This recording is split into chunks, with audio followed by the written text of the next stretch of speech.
மூன்றாவது மொழி தெரிந்து கொள்ளாததால் ஒரு மாணவனின் முன்னேற்றம் பாதிக்கப்பட்டதாக எந்த தரவும் இல்லை என்று பிரபல கல்வியாளர் ஜெயபிரகாஷ் காந்தி தெரிவித்துள்ளார். மேலும் கல்வி விவகாரத்தில் அரசியல் தலையீடுகள் நிறுத்தப்பட வேண்டும் என்றும் அவர் வலியுறுத்தியுள்ளார்.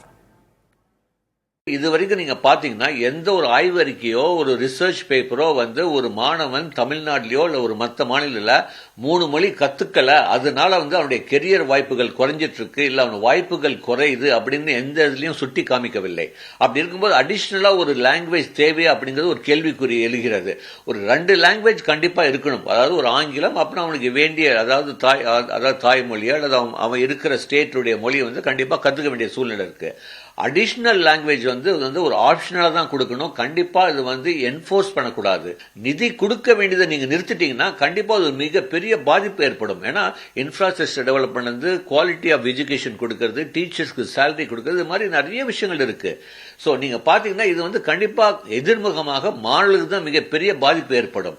சோ இந்த மாதிரி விஷயங்கள் எப்பவுமே கல்வியிலையும் சரி இல்ல சுகாதாரத்திலையும் சரி அரசியல் தலையீடுகள் குறைவாக தான் இருக்கணும்னு நாங்க சொல்லுவோம்.